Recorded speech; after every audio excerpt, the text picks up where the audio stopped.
प्रतिमा पर अनावरण हम लोगों को करने नहीं दिया।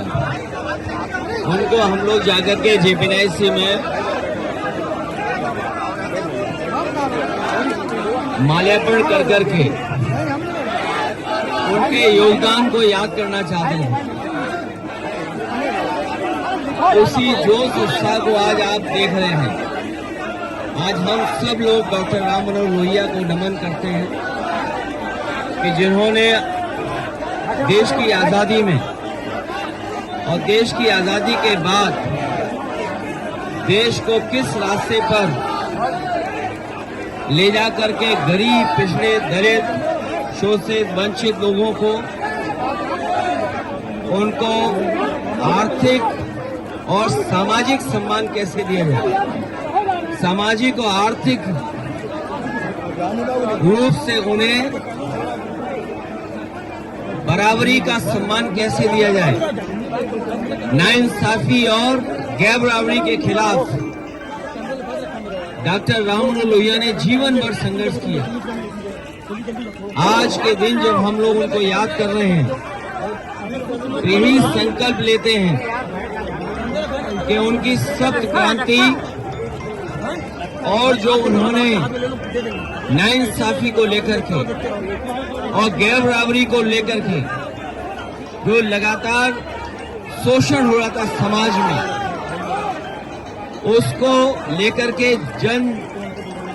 जन के बीच में जाकर के उन्होंने जागरूक करने का काम किया। आज हम सब लोग संकल्प लेते हैं कि डॉक्टर राम मनोहर लोहिया जी के सिद्धांतों पर चल करके, उनके बताए हुए रास्ते पे चल करके, नाइंसाफी को लेकर के और सख्त क्रांति का आंदोलन जो उन्होंने दिया उसको जन जन तक पहुंचा करके पीड़ित समाज को आर्थिक और सामाजिक सम्मान दिलाने का काम हम लोग करेंगे। इनके इनकाउंटर से अगर लॉ एंड ऑर्डर ठीक हुआ होता तो इनके पास आंकड़े कई हजार हैं, कई हजार आंकड़े हैं जो इनकाउंटर के सरकार बता सकती है। जो काम पुलिस को ठीक करना चाहिए, जिन अच्छे अधिकारियों को जिम्मेदारी देनी चाहिए, उन अधिकारियों को जिम्मेदारी सरकार नहीं दे रही है। उन अधिकारियों को जिम्मेदारी सरकार दे रही है जो उनकी मनमर्जी का काम करें, उनको पॉलिटिकल लाभ पहुंचाएं। और आपके सामने उदाहरण है कानपुर का। एक व्यक्ति जो जेल में है वो मारा भी जा सकता है। मैंने ये सदन में भी उठवाया था कि ये सरकार जेल में मार भी सकती है, क्योंकि उसमें बड़े पैमाने पर अधिकारी फंस रहे हैं। बड़े बड़े अधिकारियों के आपस में खींचतान मची हुई है, बड़े लेवल के अधिकारियों में। और उसका परिणाम यह है कि अभी भी सरकार छिपाने में लगी है। बड़े बड़े अधिकारी उस साजिश में फंस रहे हैं, एक दूसरे को बचाने के लिए एक दूसरे का सहयोग कर रहे हैं।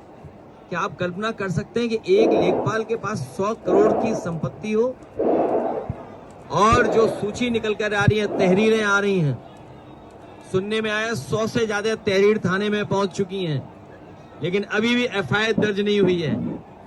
और अगर आप लोग भी सच दिखा दें तो हो सकता है आप पर भी एफआईआर हो जाए। तो बंथरा से कितना दूर है कानपुर? 50 किलोमीटर। और ये सरकार तो दावा करती थी कि लखनऊ से हम कानपुर 45 मिनट में पहुंच जाएंगे। सोचिए, जो सरकार 45 मिनट में दावा कर रही थी पहुंचने का, वो अधिकारियों को बचाने के लिए या बड़े बड़े अपराधियों को बचाने के लिए कोई भी कदम उठा रही है सरकार, तो उससे क्या उम्मीद करोगे आप? इन्हें काम तो करना नहीं है। इन सरकार को पता लग जाए इन पेड़ों से समाजवादियों को लाभ पहुंच रहा है तो ये पेड़ कटवा देंगे। बीजेपी अपनी नाकामी छिपाना चाहती है और सफेद टेबल पर बैठ करके मुख्यमंत्री काला झूठ बोलते हैं। वो जो सफेद टेबल पर बैठ करके लोगों से मिलते हैं, सच्चाई तो ये है कि सबसे ज्यादा उत्पीड़न, अन्याय और इस तरह की गंभीर घटनाएं उत्तर प्रदेश में लगातार हो रही हैं। न केवल घटनाएं हो रही हैं, भ्रष्टाचार की भी सभी सीमाएं टूट चुकी हैं। हर विभाग में भ्रष्टाचार बड़े पैमाने पर है और जिन विभागों को उत्तर प्रदेश की जनता को सुविधा और उनकी मदद करनी चाहिए, लगातार 9 साल की सरकार में इनके हर विभाग में लूट मची हुई है। न स्वास्थ्य बेहतर चल रहा है, न शिक्षा के क्षेत्र में कोई बदलाव दिखाई दे रहा है। इसीलिए कल भी हम लोगों ने कहा कि जेपी लोकनायक जयप्रकाश जी ने जो आह्वान किया था संपूर्ण क्रांति का, वो इसीलिए किया था क्योंकि बड़े पैमाने पर बेकारी बढ़ी थी, भ्रष्टाचार बढ़ा था और प्रशासनिक जो लाभ जनता को मिलना चाहिए, न्याय, वो नहीं मिल पा रहा था। और सप्त क्रांति डॉक्टर राममनोहर लोहिया दी, इस सरकार में सबसे ज्यादा नाइंसाफी हो रही है, सबसे ज्यादा असमानता बढ़ी है, सबसे ज्यादा गैर बराबरी बढ़ी है। आज अमीर और गरीब को लेकर के जो चिंता है वो बड़े पैमाने पर फासला बढ़ता जा रहा है, खाई बढ़ती चली जा रही है। ये भारतीय जनता पार्टी के पास सब फर्जी आंकड़े हैं। अगर भारतीय जनता पार्टी के आंकड़े मानोगे तो डूब जाओगे। जो लोग पलायन के आंकड़े दे रहे हैं, हमारे यहाँ भी घुसपैठी हैं यूपी में, मुख्यमंत्री जी उत्तराखंड के हैं। हम तो चाहते हैं उत्तराखंड भेज दिया जाए। केवल यही घुसपैठी नहीं है, विचारधारा से भी घुसपैठी है। ये बीजेपी के सदस्य नहीं रहे, दूसरे के सदस्य थे। आप बताओ किस पार्टी के सदस्य थे वो? तो बताओ भारतीय जनता पार्टी में घुसपैठी हुए कि नहीं हुए? तो इन घुसपैठियों को कब हटाओगे? जाति को लेकर के एक चिंता का विषय है। डॉक्टर राममनोहर लोहिया ने भी जाति तोड़ो और जाति खत्म हो। बाबा साहब भीमराव अंबेडकर जी ने भी जाति को लेकर के कानून तक बना दिया और आज भी हम लोगों को देखना पड़ रहा है कि कहां जाति के आधार पर भेदभाव हो रहा है। और उसकी वजह से जो सुनने में आ रहा है कि उसी की वजह से एक आईपीएस की जान चली गई। आईपीएस की जान जाना, सुप्रीम कोर्ट में जूता फेंकना, कथावाचकों को बाल काट देना, उनको अपमानित करना, वाल्मीकि समाज के नौजवान को पीट पीट के मार देना, और अभी बंथरा में जिस तरह घटना हुई है, ये समाज में हो क्या रहा आखिरकार? और ये आज की सरकार कर क्या रही है?